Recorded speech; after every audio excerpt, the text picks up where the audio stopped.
안녕하세요. 안녕하세요. 예. 주말 잘 보내셨습니까? 어떠셨어요? 첫 주 공부하겠다고 작정하고 한 주 보내시고 좀 각오가 새로웠습니까? 별 생각이 없습니까? 오늘은 날씨가 엄청 덥죠? 많이 덥더라고요. 이제 이러다 보면 우리가 코트를 입으면서 헤어지게 됩니다. 이렇게 점점 가다가. 자, 오늘은 이제 주는 뭐 둘째 주지만 첫 번째 영양 교육에 대한 수업을 시작할 텐데, 여러분들이 뭐 공부를 해봤겠지만 영양 교육은 우리가 배우는 다른 과목이랑은 전혀 이 구조가 다른 과목이에요. 그죠? 대부분은 우리가 과학 쪽으로 하는데, 자연과학 공부를 하는데 이건 인문과학인 거예요. 그래서 이게 딱 떨어지는 답이 잘 없는 거예요. 그래서 이해를 해야 되고, 제일 중요한 거는 문제를 풀 때 문제자가 뭘 원하는지를 우리가 간파를 해야 적절한 답을 낼 수 있을 만큼, 그동안 해오던 공부 패턴으로는 정말 이해가 안 되는, 우리 문과 계열, 이과 계열 이렇게 얘기하면서 좀 생각이 다르다라고 얘기를 하잖아요. 그죠? 그렇게 하는 것처럼 이게 왜 이러지? 왜 말이 이렇게 다를까? 고민이 많이 되는 부분이긴 한데, 뭐 그런 중에도 좀 웬만하면 규율을 잡아서 정확하게 공부할 수 있게끔 이제 자료들을 만들었으니까 참고하시면 될 것 같고, 또 교재들이 굉장히 이제 시중에 많습니다. 많은데 좀 달리 설명한 것들이 있어서 혼잡스러워요. 그래서 그런 것들을 정리를 해서 요약한 것이기 때문에 여러분들이 이제 고민을 좀 해야 되고, 또 하나는 작년, 재작년, 해서 올해까지가 이 영양 교육의 중요한 어떤 이론 하나가 확 바뀌어 버렸었어요. 이 이론이 전혀 다른 패턴, 완전히 다른 건 아닌데 개념의 변화를 일으켰기 때문에 예전 책으로 공부를 하게 되면 이해가 안 되는 부분이 많습니다. 그래서 작년까지는 두 개 다를 비슷한 비중으로 두고 다 공부를 하자. 그래서 문제가 나와서 본인이 공부한 뭐 A, B가 있으면 1, 2라고 하는 개념으로 얘기를 하면 1로 공부했는 사람이 답을 하고 또 2로 공부했는 사람이 서로 다른 답을 해서 문제가 답이 틀려진다면 이의를 제기하기로 하자, 이런 마음으로 공부를 했어요. 어쩔 수가 없잖아요. 그죠? 왜냐하면 기존에 책방에 나와 있는 책들이 다 교과서인데 두 개가 서로 다른 개념인 거예요. 전혀. 그렇기 때문에 그 달라진 부분이 문제로 나왔을 때는 신간을 갖고 공부하지 않은 사람은 요 답을 내고, 또 신간을 갖고 공부한 사람은 다른 답을 낼 수밖에 없었던 거예요. 그래서 굉장히 고민이 많이 됐었고, 첫 해 때는 정말 혼란이었었는데, 작년에 어떤 일이 있었냐면, 새 책이 나오면 바뀌어진 채로 나오겠지 했더니 새 책들이 또 예전 거를 그대로 나온 책들이 막 나오고, 오히려 새로 바뀌어진 이론이 적용이 된 책이 수치가 적다고 생각이 들어서 고민을 했는데, 그 다음부터 나오는 것이 새로운 이론들이 조금씩 언급이 되길래, 저는 새로 나온 이론, 먼저 얘기를 하자면 사회인지론에 대한 부분인데, 그 사회인지론의 뉴버전을 주로 할 겁니다. 그래서 그거를 저희가 뭐 반드시 이 문제를 나오도록 해달라고 뭐 요청할 수는 없어요. 우리 그럴 수는 없잖아요. 왜냐하면 각 교수님들이 본인의 의지를 갖고 내는 책들이기 때문에. 그런데 내 답을 했음에도 불구하고 오답으로 나왔다는 뭐 어떤 그런 근거가 있으면 이제 이의를 제기하는 방법을 하는 수밖에 없는 거죠. 근데 문제는 여러분들이 우리 학원 공부만 하는 것이 아니라 뭐 기출문제의 다른 문제집이라든지 혹은 뭐 다른 학원의 기출이라든지 문제풀이를 들어갔을 때 예전 버전으로 설명하는 경우가 있을 수도 있다는 얘기예요. 그러면 이 선생님은 옛날 버전에 대한 설명이구나, 이렇게 해야 되지, 이 사람이 잘못했어, 이렇게 생각해버리면 안 된다는 걸 알기 위해서 조금씩 구분에 대한 부분은 제가 설명을 할 겁니다. 근데 주축은 바뀌어진 이론을 근거로 해서 우리는 나갈 거기 때문에 그거를 좀 참고해 주셨으면 좋겠고, 또 이제 우리가 하다 보면 여기서 가장 고민이 되고 이해가 안 되는 게 방금 얘기했던 영양교육 이론 파트에 대한 부분이에요. 그게 어떤 이론이기 때문에, 그 이론이라고 하는 것은 이제 논문으로 나온 어떤 근거란 뜻이거든. 그거를 우리가 해야 되는데, 여러분들 교육학 듣잖아요. 그 교육학에서도 중복된 것들이 아마 있을 겁니다. 여기서도 영양교육이기 때문에. 근데 또 문제를 풀다 보면 교육학을 했던 선생님의 설명과 우리 영양학이랑 적용했을 때랑 또 다른 게 또 있는 거예요.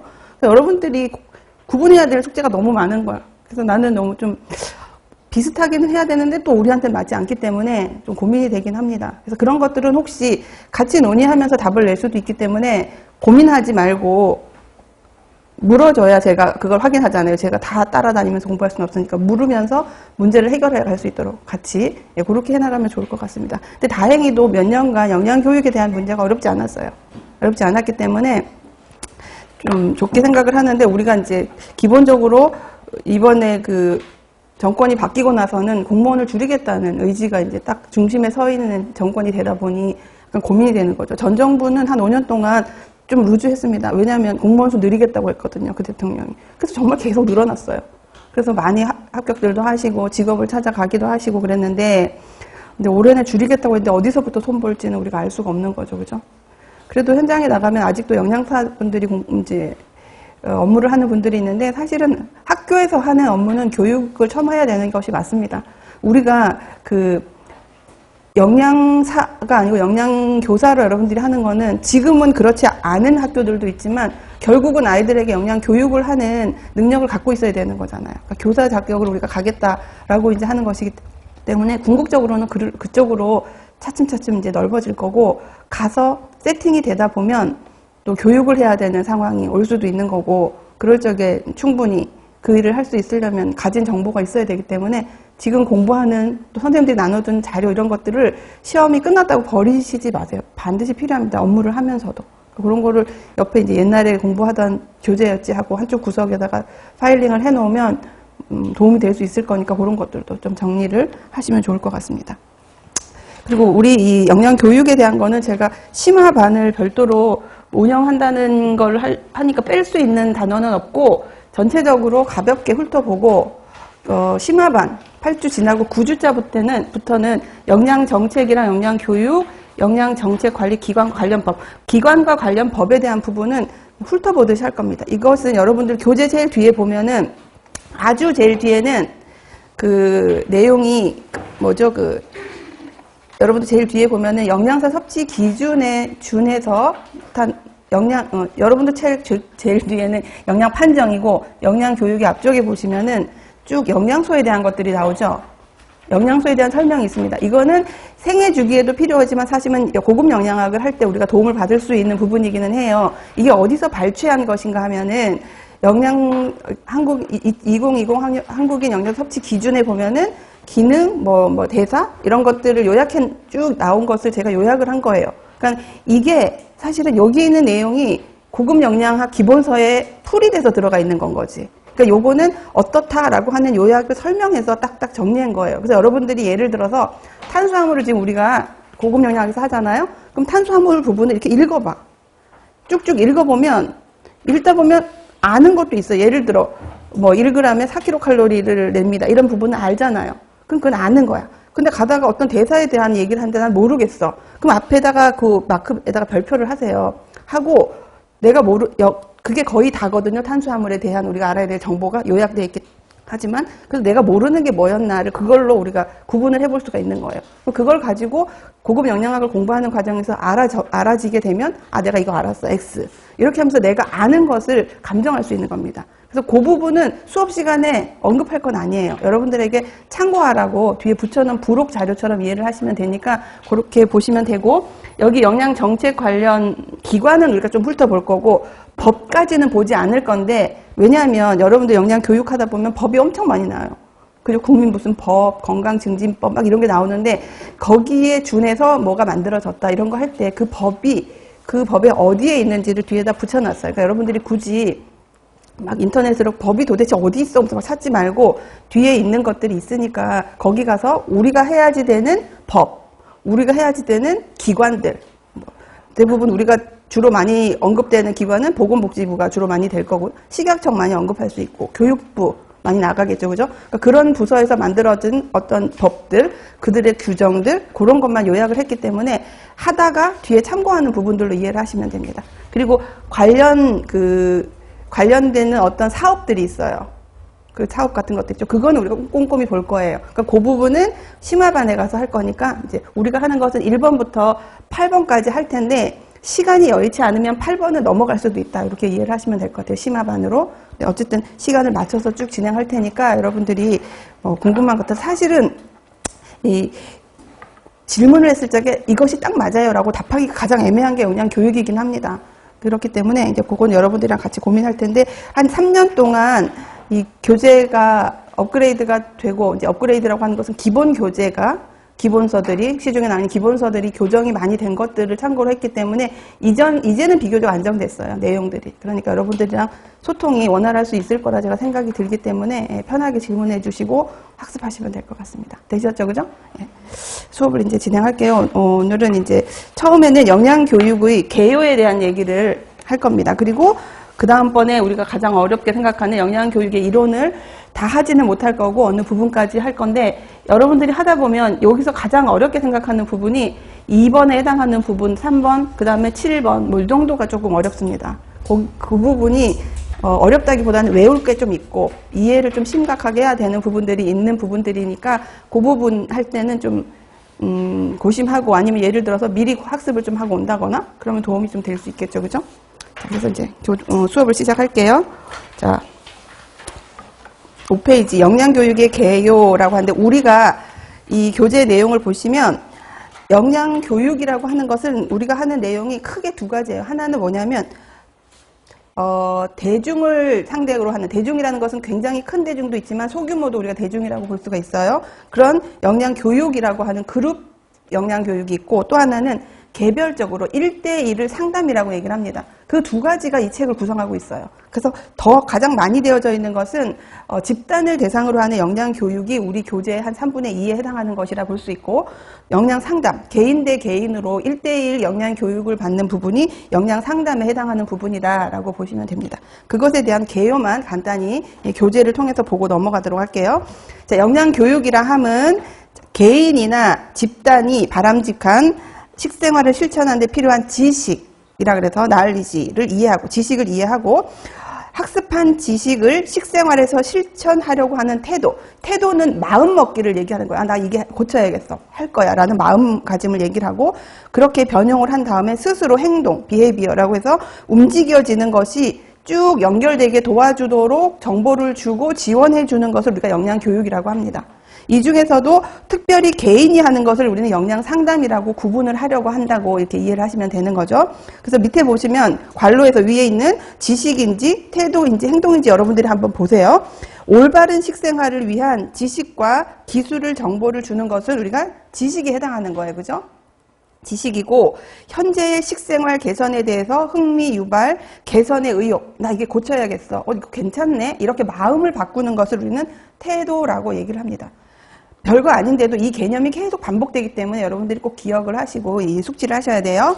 그 다음에 식생활 개선의 실천에 대한 지속 또는 습관화된 실천의 행위, 이제 행동으로 바뀌어서 마음만 먹은 것이 아니고 행동으로 나간다. 그래서 비헤이비어, 지식, 태도, 행동. 그래서 우리가 이것을 KAB라고 이렇게 얘기를 합니다. KAB. 그죠? 지식을 하고 싶도록 태도를 바꾸어서 행동까지 가게 하는 이것이 바로 영양교육의 큰 기둥이다라고 이해를 하시면 됩니다. 두 번째, 바람직한 식생활에 필요한 지식, 태도, 행동 각 요인과 관련된 다양한 학습 경험을 제공하도록 계획된 교육 과정을 영양교육이라고 한다. 그러니까 영양교육은 지식을 주는 것도 영양교육이고요. 마음을 바꾸도록 해주는 것도 영양교육이고 행동을 할 때 더 쉽게 할 수 있도록 가르쳐주는 것도 다 영양교육이에요. 이 교육의 방법이 이렇게 세 종류가 있다라고 보시면 됩니다. 그리고 영양교육의 기본 개념, 영양교육과 관련된 환경적인 변화, 방향, 이 전반적인 내용을 우리가 영양교육이라 한다. 우리가 하는 영양교육은 이런 일을 할 거다. 그리고 이것을 어떻게 하면 사람들에게 잘할 수 있을까를 고민한 것이 그 다음 단원에 있는 이론이에요. 이 과정을 통해서 사람들이 행동을 바꾸게 할 텐데 어떤 사람은 이런 방법이 좋겠어. 또 어떤 사람은 그것보다 이게 더 좋을 것 같아. 이렇게 나누어서 설명했는 이론이 우리가 2단원에서 배우게 될 거다라고 이해를 하시면 되죠. 자, 두 번째 영양상담. 내담자, 그러니까 온 거예요. 교육을 받으러. 그러니까 한 사람을 얘기하는 거죠. 1대1. 내담자가 영양 전문가와 함께 스스로 식생활의 문제를 파악하여 문제 해결 방법을 모색하고 변화를 일으켜 건강한 삶을 누릴 수 있도록 하는 일련의 과정. 개인의 식생활을 변화돼서 모든 것은 마찬가지지만 특히 영양상담의 궁극적인 목적은 뭐냐면 건강한 삶을 누린다라는 것까지 가야 돼요. 그리고 그 영양교육 과정에서 상담에서 가장 모두도 필요하지만 상담에서 가장 중요하게 생각하는 것은 스스로라는 말이에요. 스스로 마음을 바꾸고 스스로 행동을 해서 스스로 건강한 삶을 누릴 수 있도록 습관화시키는 것이다 라는 말이 항상 중요하다라는 거 기억하시고 자, 영양 상담, 1대1 상담의 특징을 한번 보실게요. 내담자가 주도적으로 해라. 이것이 가장 중요한데, 선생님이 계속 가르치는 게 아니고, 그 왔는 내담자가 주도적으로 이 교육을 이끌어갈 수 있는 분위기를 조성하라는 거죠. 그래야 내가 결정한 내용을 하기 때문에 훨씬 더 행동을 옮길 수 있도록 하는 힘이 그 저력이 있게 되는 거예요. 그래서 그렇게 하면서 지속적인 상호작용을 통해서 진행해야 하며, 누구랑 상호작용을 해야 돼요? 내담자가 교육자와 계속 소통을 해야 되는 거예요. 지난 일주일마다 오는 교육 받는 사람이라고 하면 지난주 동안 했는데 그 다음 주에 와서 지난주에 어땠어요? 나 이거 못했어요. 그럼 이거 해보자. 이렇게 계속 소통을 하잖아요. 이게 한 번 교육으로 끝나는 게 아니고 안 되는 거는 다시 바뀌어보자라는 걸로. 그러니까 훨씬 더 역동적이라는 말이 밑에 나올 거죠.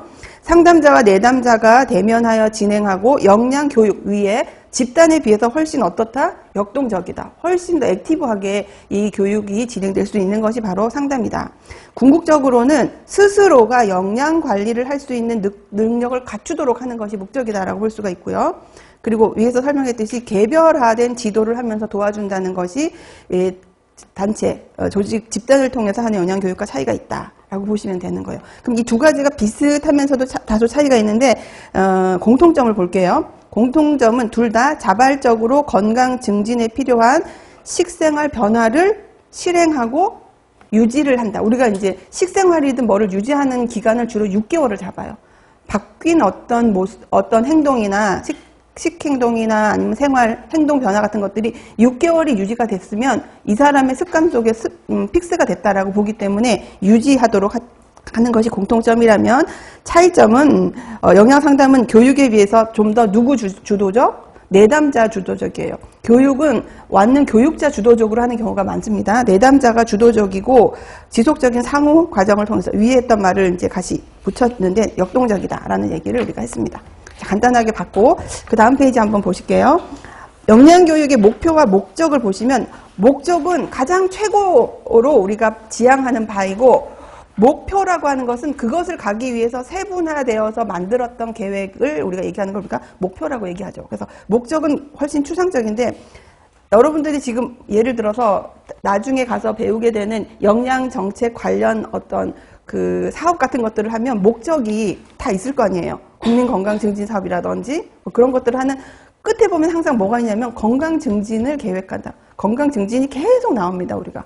모든 사업은 여기서도 마찬가지로 영양교육을 하는 목적은 개인이나 집단이 이 목적을 통해서 올바른 식생활 영위하고 영양 상태를 개선하며 질병 예방과 관리를 할 수 있고 건강 증진을 꾀하는 것이 가장 궁극적인 목적이에요. 근데 이것을 도달하기 위해서 세부적으로 했던 목표가 아래쪽에 있죠. 뭐냐면 지식과 정보를 습득해라. 식품과 영양에 대한 것. 두 번째, 나의 식생활 문제가 무엇인지 그 사람이 관심을 갖도록 해서 좋은 식태도를 형성하도록 해라. 이게 이제 목표가 되는 거고, 그 다음에 그것을 하기 위해서 뭐 조리 기술이라든지 식품을 선택할 수 있는 정보를 들어서 그런 기술을 습득하는 것도 하나의 목표가 되는 것이고요. 건강한 식행동을 습득한 후에 유지하는 것도 목표가 되는 거죠. 그래서 목표를 잘 이루다 보면 목적에는 저절로 도달해가는 경우가 되게 많아요. 그렇지만 이게 우리가 두 개로 나눠서 구분을 할 필요가 있는 거죠. 자, 그 다음에 이제 나오는 개요 중에 세 번째가 뭐냐면 영양교육이 왜 필요하냐입니다. 이거는 그냥 기본적으로 영양교육은 필요하지, 사람이 먹고 사는 문제인데 그게 아니고 영양교육의 필요성이 최근에 굉장히 높아졌어요. 왜 높아졌나? 사회적인 어떤 변화로 인해서 우리가 영양교육에 관심을 갖게 됐고 사람들이 영양에 대해서 많이 알고자 하게 됐나라는 변화를 요약해 놓은 거예요. 5가지로. 그래서 첫 번째를 보시면요. 인구 사회적인 변화가 있더라. 2가지로 나누었는데 인구 구조의 고령화가 있고 또 사회적인 변화 2가지가 인구 사회적인 변화라고 얘기를 했습니다. 그래서 뭐가 변했냐면 일단 여러분 알다시피 사회적인 문제가 우리가 저출산 그리고 기대 수명은 또 증가를 해요. 많이 낳지 않는데 오래 사니까 어떤 인구가 늘어납니까? 노인 인구가 늘어나는 거예요. 그러니까 노인 영양에 대한 걸 우리가 고민하지 않을 수 없게 됐다라는 거죠. 그래서 저출산과 기대 수명의 증가를 하게 되면 건강 수명을 증가시키기 위한, 건강 수명은 그냥 기본적인 생리적인 수명이 증가하는 것과는 다른 거죠. 자기가 사회 활동을 하고 스스로 움직일 수 있으면서 건강하게 사는 그 연령이 얼마나 올라가느냐예요.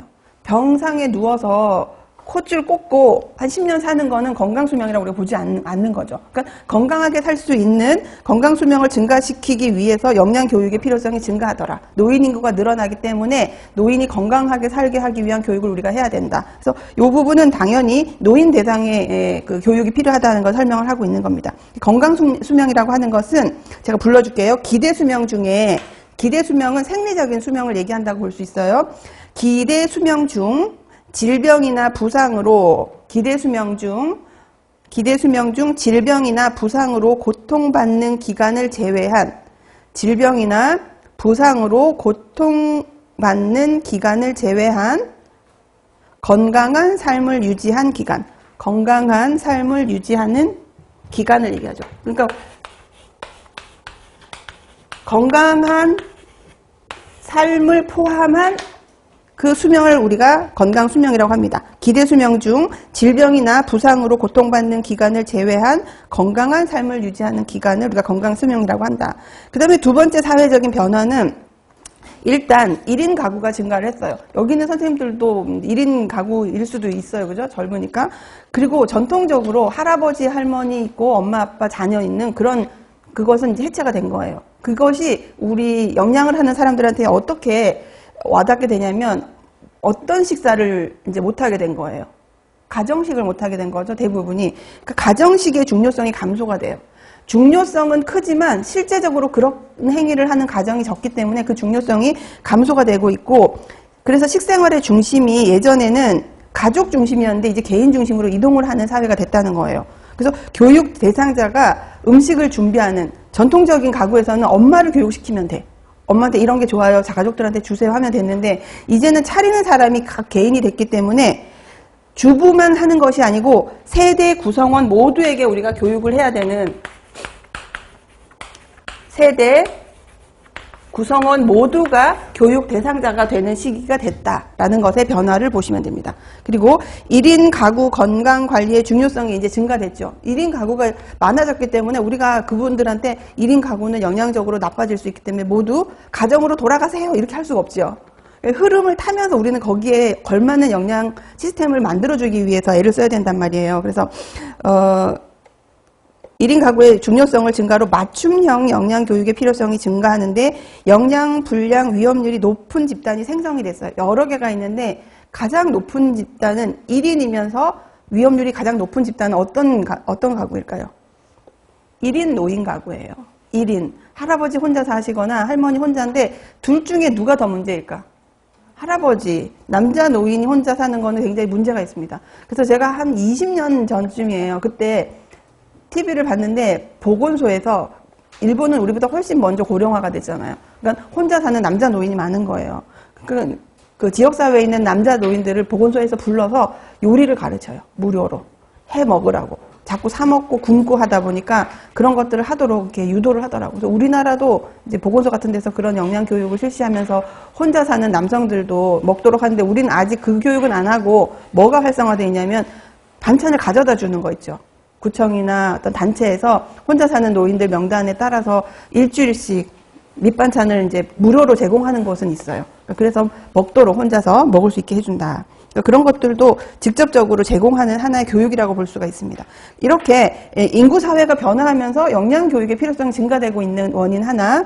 두 번째는 식생활 환경이 변화됐습니다. 아까 얘기했듯이 1인 가구가 증가를 해서 가정식의 중요성이 떨어지기도 했지만 또 하나는 식품 산업이 워낙 발달을 했어요. 기술이 발달을 해서 너무 맛있는 것들이 많이 가까운 곳에서 판매를 하고 있습니다. 그렇기 때문에 가정식의 중요함이 점점 감소되고 있고 또 하나는 외식 산업이 이제 막 국제화가 돼갖고 퓨전으로 막 나오기 시작을 했어요. 그렇기 때문에 외국 음식이 이제 막 유출이 증가함으로 식생활 환경이 변화됐다. 이런 부분들의 변화는 영양학적으로, 영양교육 쪽에서 우리가 어떤 것들을 해야지 되는 게 좋은가 하면 정말 괜찮은 요리인지 제품인지 식품적인 문제가 없는지 이런 것들을 알아야 선택할 수 있게 만들어야 되는 거죠. 옳은 걸 선택할 수 있게. 거기에 대한 설명인데 정보 전달 방법이 이제 변화를 해야 된다. 이런 변화에 부응하기 위한 변화는요. 그래서 SNS, 인터넷을 통한 정보의 흐름이 개인화되고 확산이 커져요. 그래서 어떤 사람이 뭘 먹었어. 먹었는데 너무 맛있어서 개인 방송을 하는데 그 개인 방송을 하는 사람이 굉장히 막 인플루언서야. 확 전국적으로 퍼진 거예요. 그럼 그 소비가 엄청 늘어나게 되거든. 근데 우리는 먹을 거리를 그렇게 하면 위험할 수가 있잖아요. 작년인가 재작년에 어떤 개그맨이 암 환자가 개구충제를 먹고 자기가 낫는다고 했었던 거 기억납니까? 그분 사실 작년 후반부에 돌아가셨거든요. 그래서 그것을 시작할 때는 부모님이 자꾸 좋아진다 그랬어요. 그래서 사람들이 막 혹했어. 병원에서도 굉장히 혼란스러웠대요, 의사 선생님들이. 왜냐하면 그 사람이 먹어보고 자꾸 방송을 하니까 사실 암 판정을 받은 사람들 입장에서는 이성적으로 판단하는 게 살짝 흐려져요.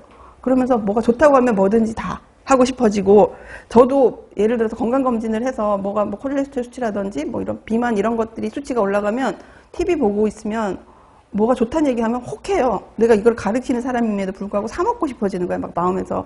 그러면 좋아지겠지. 운동은 안 하고 싶으니까 먹는 걸로 어떻게 해결해 보고 싶어지는데, 암이라고 하는 큰 병에 걸린 사람은 그런 얘기를 들으면 아, 저 사람이 좋아지면 나도 먹어야지 이런 생각이 들 수 있는 거예요. 그러니까 그런 것들이 옳은지 안 옳은지를 정보를 제대로 판정할 수 있도록 교육을 해야 된다는 거예요. 그래서 요새 TV에 정보에 대해서 출처가 맞습니까? 전문가가 얘기합니까? 이런 거 공익방송하는 거 여러분 보셨어요?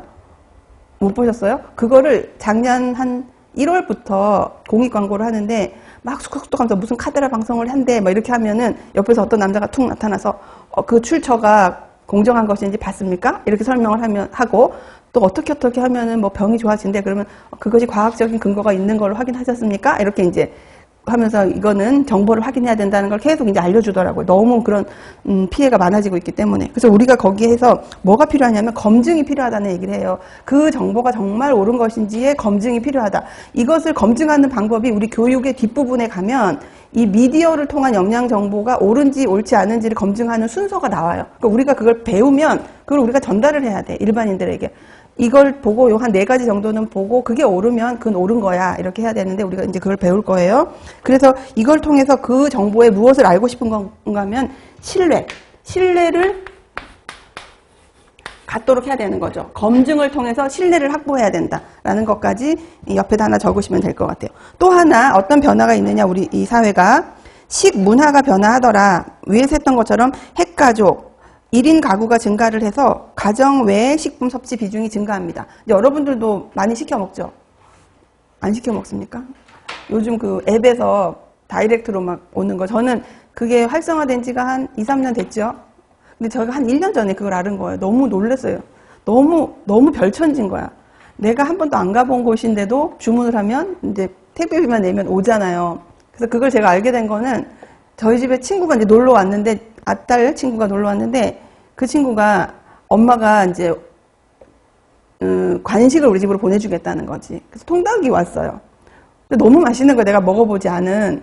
그래서 내가 그 딸내미 친구한테 누구야 너 엄마한테 이 집이 어딘지 나를 좀 알려달라고 해줘봐. 좀 더 시켜 먹게. 그렇게 얘기를 했는데 엄마한테 전화를 하니까 엄마가 모른다 그러더래. 그 집이 어딘지를. 그래서 나는 너무 이해가 안 되는 거예요. 이거는 주문이라는 건 그때까지만 해도 내가 어떤 집인지 알고 전화를 걸어서 저 오시면 돈을 드릴게요. 받아서 그 자리에서 돈 주는 것만 계속 살았던 거지. 2022년까지. 그렇게 22년 초반까지는. 근데 모른다고 하니까 살짝 서운한 게 안 가르쳐 주고 싶은가? 이 엄마가? 그 생각을 한 거야. 왜 매장 이름을 안 가르쳐 주지? 그랬는데 그 엄마도 매장 이름 보지 않고 그냥 앱에서 요거를 그냥 시켰기 때문에 자기가 그걸 알아보려면 들어가서 확인하고 위치 뭐 이런 걸 전혀 모르는 게 맞았던 거지. 그래서 우리 딸이 엄마 요새 이걸 모르다니 하면서 깔아줬는데 너무 좋은 거야. 완전 별천진 거예요. 밤 12시가 돼도 뭐가 오고, 저는 주부니까 가장 중요한 게 반찬이 떨어졌을 때 즉각적으로 온다는 거지. 내가 뭐 반찬 가게 가지 않아도 되고. 그래서 이런 삶에 지금 가면 안 되는데 내가 여기 서 있으면서 아무튼 그런 편리한 세상이 되고 있다는 거죠. 그래서 이런 가정 외식품이 전부 다 비중이 증가하고 있다는 것이고, 그래서 굉장히 이렇게 다양하고 풍족한 식품 환경, 어디 가도 다 음식은 많습니다. 그런 것들에서 어떤 식품을 선택하신가가 매우 중요해지기 때문에 선택에 대한 교육이 필요성이 증가되고 있다라고 이해를 하시면 됩니다. 그래서 올바른 식품 선택 교육에 대한 걸로 이해를 하시면 돼요. 3번은 올바른 식품 선택 교육. 자, 이제 올바른 식품 선택 교육을 하면 좋겠다. 4번째, 이제 질병 구조가 변했다. 이거는 많이 들어봤던 얘기인데, 예전에는 질병이 대부분 이제 유행을 한다거나, 그렇게 해서 막 한 집단이 한꺼번에 어떤 질환에 대해서 그 사망의 원인이 많았는데, 요즘은 여기 나와 있는 것처럼 만성 퇴행성 질환이 사망의 원인으로 이제 올라가게 된 거예요. 관심이 많아지게 된 거죠. 만성 퇴행성 질환은 어떤 것들이 주로 있어요, 주로? 여러 질환 중에서 우리 몸에 주로. 혈관계 쪽 질환, 주로, 그렇죠. 그 다음에 또 대사성 질환 같은 거, 우리 대사성 질환도 마찬가지로 우리가 만성 퇴행성이라고 하고, 그런 것들 중에 하나는 뭐 위에 순환계도 있지만 고혈압이라는 것들도 있고, 대사성은 당뇨를 얘기할 수가 있고, 또 가장 중요한 것은 암이에요. 악성 신생물이라고 우리가 이제 어렵게 얘기를 하는데, 암에 의한 사망이 높아지고 있고, 또 이제 조금 다르긴 하지만 영양을 과잉 섭취하거나 아니면 영양을 너무 불균형하게 섭취하면서 오는 영양 불균형에 의한 질병이 유발이 돼서 또 사망하게 되는 원인도 많이 증가하더라. 라는 이런 다양한 그 만성 퇴행성 질환의 주요 사망 원인이 되게 됐는데, 그래, 걔네들을 가만히 연구해 보니까 얘네들의 근본적으로 동일한 원인이 하나가 있었어요. 뭘까? 이 문제들이 원인을 다 모았을 때 가운데 들어가는 공통 분모로 들어가는 원인이 있다는 거죠. 식생활이었습니다. 식생활. 얘네들이 그렇게 걸린 사람들을 봤더니 식생활이 좋지 않더라. 그래서 식생활과 관련이 있다는 것을 우리가 알게 되었고, 만성 퇴행성 질환은 식생활과 관련이 높은 질환이고, 식생활 개선을 통하면 이 발병을 예방할 수가 있게 됐다라는 거죠. 그리고 그 시기를 늦출 수도 있고, 그리고 가장 중요한 거는 의료 비용의 절감을 기대할 수가 있습니다. 라고 되어져 있어요. 그래서 이제 영양 교육을 통해서 건강에 좋은 식품을 선택할 수 있게끔 우리가 해야 되는데, 이 과정에서는 어떤 교육이 필요한가 하면 질병과 영양 관리예요. 질병과 영양 관리에 대한 교육을 하게 되면서 사람들에게 이제 영양에 대한 필요성을 이제 얘기를 해주게 되는 거죠. 그리고 우리도 지금 나라에서 보면은 당을 낮추고, 당하고 또 뭐를 저감화시켜요? 소금, 나트륨을 저감화시키는 것을 나라에서 진행하고 있어요. 그런 사업을. 그럼 이 사업은 왜 시작을 했을까? 조금 이제 냉정하게 본다면, 우리가 이제, 나라가 국민들의 건강을 위해서 굉장히 다양한 사업들을 하는구나. 건강하게 살게 하기 위해서. 그것이 1번이겠죠, 물론. 두 번째는 뭐냐면, 국민건강보험공단에서 지출되는 돈을 봤더니 이런 질병에 너무 많이 가는 거예요. 그러니까 이것을 미연에 방지를 해서 건강보험공단에서 나가는 의료비를 줄이기 위해서 진행하는 것도 하나의 이유가 됩니다. 지금 건강보험료가 계속 올라가잖아요. 나가는 게 훨씬 많기 때문에 그렇거든. 그러니까 그러면 가지고 있는, 잠재되어져 있는 위험성들을 낮추기 위해서 아주 일찍부터 건강관리를 시작을 합니다. 요즘 초등학생들도 여러분들 건강 하는 거 보면 악력 검사 같은 거 이런 거에서 근력 검사도 하고, 예전에 우리가 어릴 때 하지 않았던 검사를 아주 어릴 때부터 해요. 그래서 어릴 때부터 얘가 어디에 취약한지 이제 밝히고, 그것을 위해서 어떤 영양을 공급해야 되는지 또 알려주고, 이런 과정을 계속 이제 거쳐가고 있다. 그래서 여기서는 우리가 4번에서는 질병과 영양 관리에 대한 교육이 필요하구나라고 보시면 되고, 5번째는 이 모든 것들을 통해서 국가 영양 정책이 발전하고 있다라는 것이 있습니다. 그래서 첫 번째 보시면 국민 건강 증진에 대한 관심이 증가하게 되면서 국민건강관리법이 2010년에 제정이 됐어요. 그리고 임상영양제도가 마련되는 법이랑 동일한 건데, 이렇게 사람들이 국민건강 증진에 대한 관심이 증가가 되게 되었다라는 것이고, 두 번째는 어떤 사업이 있냐면 영양 플러스 사업이라는 것이 있습니다. 우리가 영양교육에서 상당히 중요한 파트로 보고 있는 영양 플러스 사업은 임산부와 영유아를 대상으로 해서 교육도 하고 또 신체 계측도 하고, 그 다음에 가장 중요한 거는 식품도 보내주고, 이 세 가지를 동시에 하는 굉장히 중요한 사업이 있습니다. 그러니까 이런 것들을 통해서 우리나라가 이제 이것도 나름 하나의 영양 교육이거든요. 이런 걸 시행하고 있다. 세 번째, 학교 영양 교육의 활성화. 영양교사가 배치가 됐습니다. 2006년에.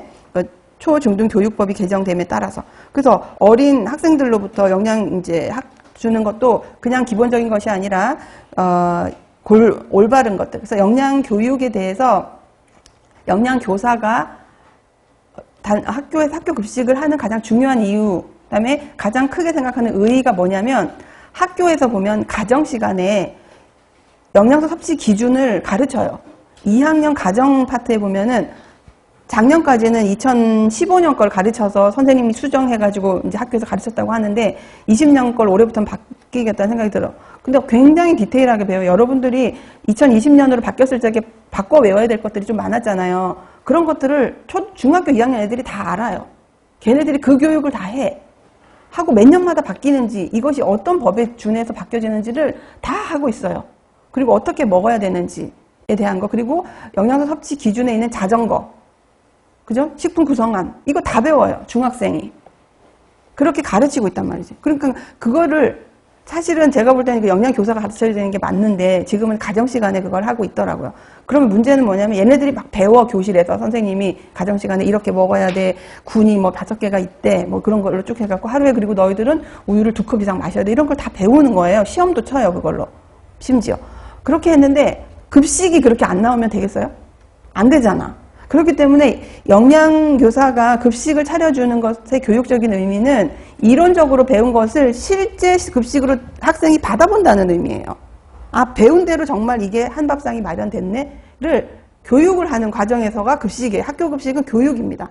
밥을 먹이는 게 아니고 급식 자체가 교육이라고 이해를 하셔야 돼요. 그래서 그런 것들이 잘 안 되면 이제 그런 문제가 발생하는 거지. 제대로 주지 못하게 되면 애들이 배운 것과, 영양교사 선생님은 알다시피 영양사 자격증도 있으시고 교사도 해서 왔다는데 우리가 가정시간에 배운 건 이런데 왜 우리 밥상은 이래? 이러면서 괴리를 느끼면 애들이 정착이, 그 시기에는 식생활이 정착되는 시기잖아요. 먹는 것들에 대한 개념이라든지 그런 것들이 혼란이 올 수가 있기 때문에 잘 줘야 되는 게 맞아요. 잘 주는 게 고급진 걸 준다는 게 아니라 정말 골고루 제대로 된 것을 먹고, 다 그렇게 하긴 하시더라고. 근데 이제 뭐 식사의 질의 문제는 있지, 질이라고 하는 거는 맛있고 맛없는 질을 얘기하지 식단 자체의 질은 다 괜찮아요. 그것들을 조금 보완하는 게 좋긴 하겠죠. 이제 그렇게 했고, 또 두 번째, 어린이 영양관리 관심이 증가가 되어서 어린이 식생활 안전관리 특별법이라는 것이 나타나면서 영양 표시제를 해서 아이들에게 알려라. 그래서 여러분들 그 표시해가지고 신호등 표시처럼 돼서 아이들 음식에는 표시가 이렇게 되는 게 있어요. 빨간, 주황 뭐 이렇게 돼서 많이 들어있다, 조금 들어있다, 적게 들어있다, 이런 표시를 하는 것들도 있고, 또 요즘에는 그 뭡니까, 카페인이 얼마나 들어있는지에 대한 것들도 아이들에게 홍보하라고 이렇게 어린이 영양 관리에 대해서 굉장히 관심이 많고, 가르치는 것뿐만이 아니라 어린이 영양 관리에서 실제적으로 정책을 가지고 수행하는 게 있습니다. 나라에서. 뭐냐면 문제가 있는 이런 것들은 학교에서 판매하지 않아요. 그리고 광고하면 안 돼요. 이게 정책이야. 어린이 청소년을 위한 영양 교육의 한 방편이 광고하지 말아라, 학교 근처에서 팔지 말아라. 이게 실제적으로 진행이 되고 있다라고 보시면 되는 거죠. 그리고 식생활 교육의 이제 활성화가 돼서, 이 식생활 교육은 학생들뿐만이 아니라 지역사회를 통해서 이런 교육이 활성화되게끔 하는데, 이제 농림수산식품부, 이제 농림축산식품부라고도 하고 이름이 왔다가 바뀌고 있죠. 이제 이런 부서에서 하면서 전체적으로 우리가 5가지를 본 것의 특징은 뭐냐면, 계속적으로 영양교육이 중요한데 사회적인 이런 변화에 의해서 가르쳐야 할 방향이 다르구나라는 걸 볼 수가 있습니다. 예를 들어서 그 밑에 그 4번에 있는 밑에 내용을 이렇게 박스로 해서 내주고, 이것은 영양교육, 이런 이유에서 영양교육의 필요성이 증가하는데 이것을 근거로 해서 제공해야지 되는 영양교육의 주제는 무엇일까요? 라고 하면 뭐라고 해야 될까? 뭐 질병과 영양관리에 대한 교육을 지속적으로 제공한다. 이렇게 한다거나, 그러니까 각 부서, 분야별, 번호당 어떤 교육을 해야 되는지를 우리가 구분할 수 있어야 된다는 거죠. 그죠? 이런 문제가 예전에 객관식 때 한번 나온 적이 있어요. 그래서 체크하면 돼서 쉬웠는데, 이런 것도 우리 구분해서 정말 미묘한 차이지만 구분을 할 필요가 있다라고 보시면 되고요. 자, 영양교육에 대해서 이제 나오는데 어려운 점이 뭘까? 어려운 점은 일단 영양교육은 대상이 다양화돼 있어요. 아주 어린 그 꼬마 아기들부터 시작해서 서너 살부터 해서 노인까지. 그래서 그 사람들의 상황, 뭐 지식적인 배경, 그 다음에 경제적인 여유, 이런 걸 다 해서 해야 되기 때문에 굉장히 이제 어렵다. 교육을 일괄적으로 하기 힘들다. 두 번째, 영양교육의 효과가 어떠냐 하면 장기적이고 비가시적이다라는 거예요. 장기적이고 비가시적이다. 이 부분에 대한 것들은 일단 영양에 관련된 문제가 나타났을 적에 제공을 하더라도 오늘 안 좋은 걸 바꿨을 때 내일 확 좋아지는 건 없어요. 가장 빠른 건 배가 고픈데 먹었더니 배가 불렀어. 뭐 이거는 금방 나타나는 효과지만 그게 아니라 영양적인 문제에 대한 것들을 굉장히 장기적으로 해야만 이게 나타나고 내가 했는 것이 눈에 확 드러날 만큼 효과적으로 나타나는 증거가 잘 안 나타나요. 왜냐하면 영양 문제는 단지 영양 문제로 나타나는 경우보다는 다른 질병이랑 섞어서 오는 경우가 많기 때문에 이것이 정말 영양 문제를 내가 제공을 해서 회복이 되는데 도움이 됐을까에 대한 확신이 잘 없을 때가 있거든요. 그러니까 그게 좀 어려움이 있다라는 거고, 또 예산과 인력이 많이 소요된다. 먹거리를 제공한다는 것은 많은 인력이 필요할 것이고, 또 하나 식품을 바꾸라는 것은 굉장히 보수적이어서 개선하는데 어려워요. 예를 들어 여러분들이 가정에서 부모님들이 어머니가 뭐 간장을 쓰는데 어떤 표를 써. 근데 그게 문제가 있어서 다른 걸로 바꿔야 되면 절대 못 바꾸세요. 그런 게 있어. 뭐 예를 들어 가장 대표적인 게 우리나라 간장이 샘표가 있잖아요. 샘표를 쓰던 어머니는 다른 걸 못 써. 맛이 다르대. 그래서 이런 걸 바꾸지를 잘 못해. 바꿔내지를 잘 못하는 거예요. 간단한 예로 우리나라 문제는 아닌데 인도에서 어떤 지역의 겐지스강 유역 어디에서 거기가 계속 범람을 하는 지역이었대요.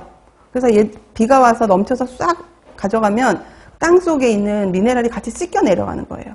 그러니까 거기에 요오드가 많이 씻겨 내려가 버리는 거예요, 물 따라. 그러면 거기에다가 식물을 심어서 나는 식물 속에는 요오드가 부족하겠죠.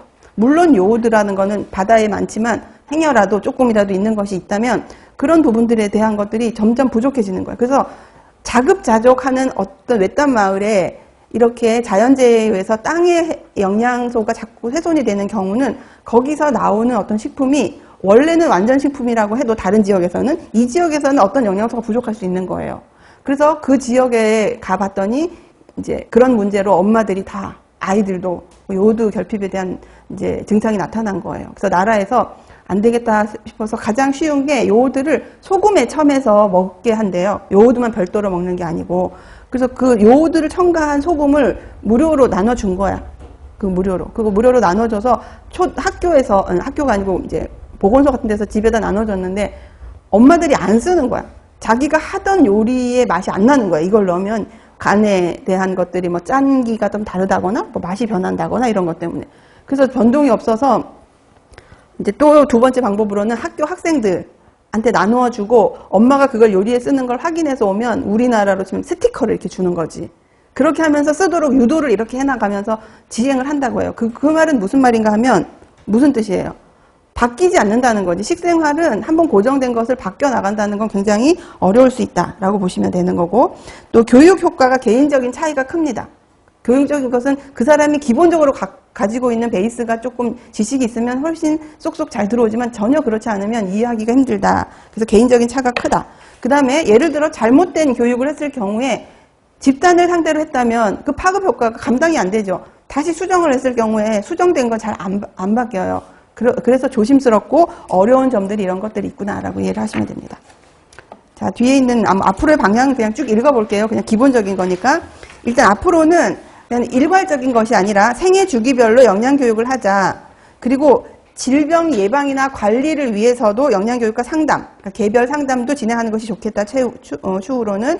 그리고 취약계층을 위한 영양교육. 우리가 방금 배웠던 취약계층은 노인 가구를 얘기를 했는데 그런 교육을 강화해야 되겠다는 것. 그리고 식품의 변화에 의해서 소비자와 생산자 모두에게 영양교육을 시켜서 좋은 식품을 만들도록 하고 그렇게 만들어진 식품을 잘 선택하도록 하자라는 교육을 진행하자. 그리고 그런 교육을 하는 매체를 개발하고 활용을 해서 대상 수준별로 공급을 하자. 또 맞춤식 교육과 상담, 이거는 이제 영양 컨설팅이라 그래서 인터넷에 가면 영양 컨설팅을 해주는 그런 앱들이 좀 있는데 가보면 영양사가 별로 없어요. 대부분이 이제 스포츠 쪽을 하는 사람들이 해주는데 사실은 그것도 이제 그 사람들의 영양을 직접 공부한 사람들이 아니잖아요. 그렇기 때문에 그 부분도 관심이 있으면 우리가 그걸 전공을 할 수도 있는 거지. 물론 학교에서 전공은 없지만 나는 컨설팅을 하는 걸 좀 해봐야겠어 하면 이제 그렇게 하는 것도 좋은데 굉장히 발빠릅니다. 스포츠 체육과에서 영양을 좀 연구한 선생님들이 사회 속으로 침투하는 속도가 굉장히 빨라요. 그리고 굉장히 다양한 아이디어들이 많이 팡팡 쏟아지더라고. 좀 그런 생각은 아이디어가 좀 좋은 것 같아요. 부럽기도 하고. 자, 그 다음에 인터넷 산업과 연계, 비대면 영양교육. 요즘은 영양교육뿐만 아니라 모든 교육 과정이 비대면이 굉장히 많이 일어나고 있습니다. 그래서 이런 것들을 통한 영양을 어떻게 하면 좋을지에 대한 것들, 왜 그 코로나가 되기 전에 의사들이 원격으로 진료하려고 했었어요. 그래서 초지는 와서 해 하고 가서 이제 화면을 보면서 어떻습니까? 열을 한번 재보세요. 그러면 이제 재서 보여주고 뭐 그런 식으로 해서 막 소리를 내보세요. 해서 목소리도 들어보고. 그러니까 만지지만 않지 모든 것을 대면해서 하는 거를 의사들이 추진을 하려고 했어요. 그렇게 하니까 그 동네 의사들이 반대를 한 거야. 왜냐하면 대부분이 대학병원에 있는 선생님들하고 대면 치료를 하고 싶어지니까 반대를 했는데 코로나가 지나고 나면서 이거를 해야겠다고 이제 오히려 지역에서 하는 선생님들이, 개별 선생님들이 그것들이 이제 도입이 돼서 초진을 와야 되고 재진 때부터 뭐 약을 새로 제공받는다거나 그건데 문제가 약을 어떻게 그 사람들한테 줄 것이냐.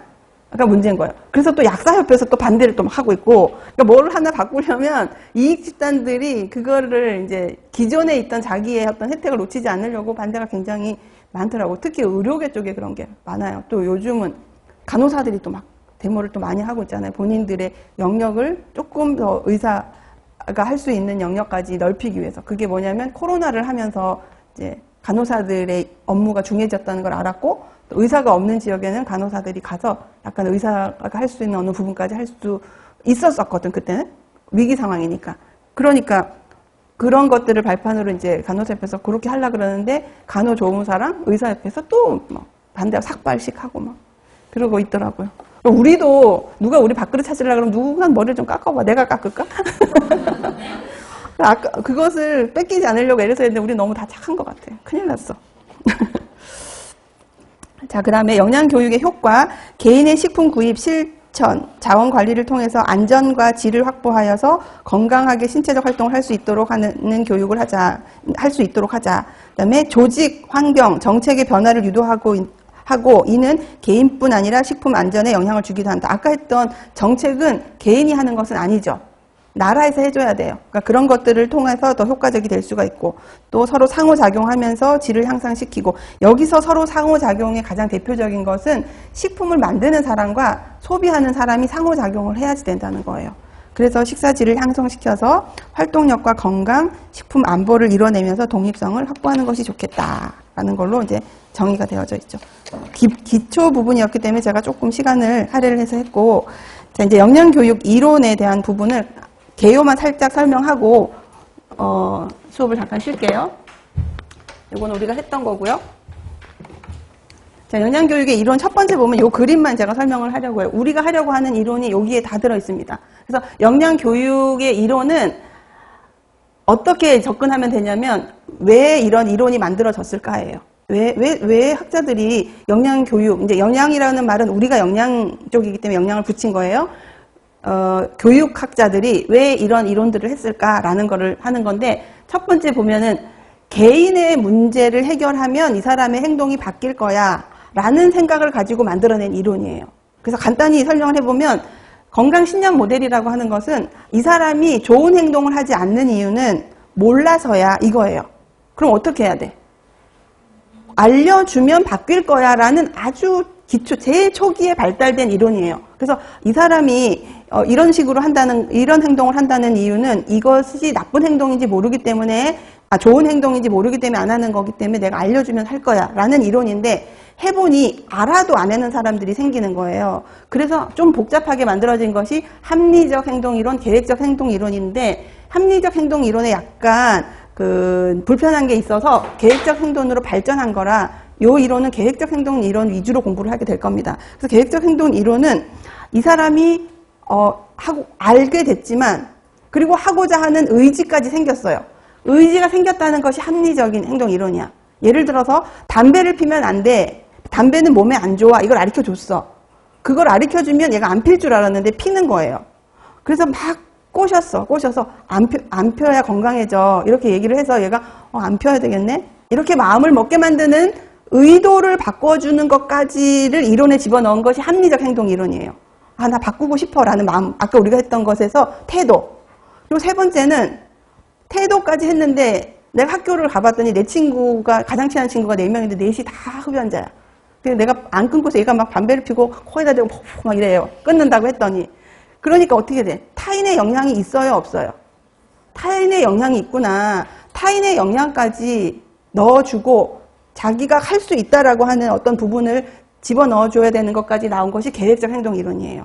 그러니까 제일 처음에는 몰라서, 두 번째는 하고 싶은 마음이 생기도록, 그리고 두 번째는 다른 사람들에 대한 어떤 영향까지 고려한 것이 그 계획적 행동 이론이고, 행동 변화 단계 모델은 이렇게 사람을 바꾸는 것도 있지만 사실은 이거는 개념적으로 이 사람이 행동을 바꾼다고 생각을 하고 이렇게 봤더니 단계적으로 바뀌는구나 라고 해서 다른 이론과는 조금 다른 개념이긴 한데, 처음에 전혀 생각이 없다가 생각이 좀 있다가 좀 준비를 좀 하다가 행동하다가 유지가 됐네, 이런 과정이 있구나, 사람이 행동을 바꿀 때는 이런 과정이 있구나를 알려주는 것이 행동 변화 단계 모델이에요. 이거는 자세히 보면 사실 개인 안에서의 흐르는 흐름이죠. 그러니까 개인에 대한 문제라고 우리가 보는 거고, 개인 간 상호작용이라고 하는 것은 사회 인지 이론이 이제 저번에 아까 얘기했던 바뀌어졌다고 하는 건데, 행동 변화를 하려고 하면 내가 여러 가지 나를 할 수 있게 하는 요인, 할 수 없게 하는 요인들이 있구나. 그런 요인들을 몇 가지로 구분을 해서 걔네들을 변화할 수 있는 게 뭘까? 그리고 주변에 있는 이제 환경까지 들어가게 된 거예요. 내가 담배를 너무너무 끊고 싶어. 그리고 마음도 먹었어. 옆에 친구들도 도와줘요. 근데 우리 주변에 한 집 건너 있는 슈퍼마켓에 다 담배집이야. 담배집밖에 없어, 우리 동네 슈퍼에. 그러면 환경이 조성이 안 된 거죠. 내가 막 눈을 깎고 돌려보면 옛날에 담배 그림이 있어. 막 그 사람이 환경이 조성이 안 되는 거야. 그것처럼 환경에 문제가 이 사람에게도 영향을 미치는구나까지 더해준 것이 우리가 사회인지 이론이라고 대략 생각하면 돼요. 조금 다른 부분도 있지만. 그 다음에 사회 네트워크, 사회적인 지지인데, 네트워크도 있지만 사회적인 지지에 대한 부분들을 여러분들이 이해를 해보면은, 이 지지는 교육 이론이라기보다는 각 교육 속에 하나의 구성 요소로 많이 들어가 있어요. 막 잘하고 있을 적에 칭찬해 준다거나, 뭘 잘했을 적에 막 독려를 해준다거나, 예를 들어 용돈을 더 준다거나 스티커를 준다거나, 이런 행위 자체가 사회적인 지지라고 보는 거예요. 근데 이것이 하나의 이론일 수도 있지만 각 이론들 속에 하나의 구성 요소로 들어가서 설명할 수도 있습니다. 그러니까 이거는 개인 간의 상호작용이다라고 볼 수가 있고, 지역사회에 대한 것은 사회적으로 뭔가가 확산되어 나가는 방법을 우리가 배울 겁니다. 그래서 먼저 개혁 확산 이론에 대한 부분들은, 개혁 확산은 여러분들 보세요. 예를 들어서 유튜브가 없는 세상이었어. 근데 어떤 사람, 유튜브라는 게 나왔다고 막 이제 홍보를 해. 유튜브 회사에서. 그러면 모두들 유튜브를 하려고 하지 않죠. 궁금은 한데, 왜냐면 유튜브 없이 사는 세상이 너무 편했거든. 근데 몇몇 굉장히 앞서 나가는 얼리 어댑터 같은 사람들이 저게 뭘까? 하고 한번 해보는 거예요. 해봤더니 너무 재미가 있는 거지? 그걸 한번 예를 들어 가장 쉬운 게 여러분들이 이야기하는 틱톡? 틱톡이라는 거 있잖아요. 그거를 그렇게 확 퍼지기 전에는 관심이 있고 좀 앞서 나가기 좋아하는 사람들이 해봤을 거야, 그거를. 그래서 올렸더니 일반인들이 재밌네? 그래서 확 퍼진 거죠. 그렇게 어떤 새로운 아이디어가 사회 속으로 침투해 가는 과정도 교육이라 보고, 그런 것을 통해서 어떻게 진행할 수 있는지에 대한 것이 개혁 확산 이론이에요. 그걸 우리가 볼 거고, 이건 지역사회에 대한 거죠. 그 다음에 설득 이론은 우리가 하진 않을 거고, 그 다음에 프로시드라고 하는 것은 우리가 나중에 이제 할 텐데, 이거는 역량을 교육하는 과정을 디테일하게 설명했어요. 1단계부터 시작해서 8단계까지 1단계는 뭐고 2단계는 뭐 통해서 이렇게 해서 9단계의 평가까지 갈 거야 라는 것을 쭉 세워놨는데, 이 이론의 가장 큰 특징은 그것을 해야지 되는 과정을 굉장히 중요하게 생각해요. 왜 이 교육을 해야 할까라는 것을 훨씬 더, 그걸 우리는 진단 과정이라고 하거든. 지금 역량 문제가 일어난 어떤 집단이 있는데, 이 집단이 왜 이 문제가 생겼을까를 그 부분을 굉장히 디테일하게 나눠놨어요. 그래서 1단계부터 8단계 중에서 5단계까지가 이 진단만 해. 교육을 하지 않고. 진단을 해서 그 문제가 뭘지를 계속 고민하는 과정이, 진단 과정이 굉장히 특화되어져 있는 교육 과정이 프레세드 프로시드 모델이라고 볼 수가 있습니다. 그 다음에 사회 마케팅이라고 하는 이론은, 마케팅이 뭐예요? 물건을 잘 팔기 위한 판촉행위잖아요. 그것을 이제 상업적으로 보면, 내가 이런 걸 만들었으면 여러분 이게 너무 좋아요 하면서 하면 돈을 내가 누구한테 받아? 사는 사람이 나한테 돈을 주고 내가 물건을 주는 거죠. 근데 우리가 역량 교육에서 사회 마케팅이에요. 상업 마케팅이 아니고, 우리가 하는 이 사회 마케팅은 좋은 역량적인 정보가 있어. 영양적인 정보도 있지만 그것을 할 수 있는 행동에 대한 게 있어. 그거를 홍보를 해. 이런 행동을 하면 건강해져요. 이런 걸 막 홍보를 하는 거예요. 그리고 그 사람이 그것을 채택하는 것을 우리가 판매가 이루어졌다고 보는 거예요. 채택해서 이 사람이 이 행동을 하게 됐다라고 하는 거지. 그러면 상업적인 마케팅은 이익이 누구한테 옵니까? 나한테 와, 파는 사람. 내가 돈을 버는 거예요. 맞죠? 내가 만드는 거 여러분 이거 좋아요, 사세요 라고 했어. 그래서 사가면서 다 5,000원씩 내면 내가 돈을 5,000원씩 벌 거 아니에요. 근데 이 사회적인 마케팅은 내가 만들어서 내가 제공을 해서 파는데 이건 돈을 받는 의미가 아니야. 가서 이 사람이 써서 잘 되면 이익을 누가 갖냐면 사간 사람이 이익을 보는 거예요. 건강한 행동을 한 사람이 자기의 건강이 좋아지는 이익을 그들이 보는, 그 부분에서 약간 차이가 나지만 이것을 확산시키고 전달하는 과정은 물건을 만들어서 홍보하고 파는 행위랑 동일하게 가기 때문에 이거를 사회 마케팅이라고 설명을 할 거예요. 그래서 이 과정 전체가 영양교육 이론의 전 과정이다라고 보시고, 첫 번째가 건강신념 모델인데 이건 잠깐 쉬었다 하겠습니다.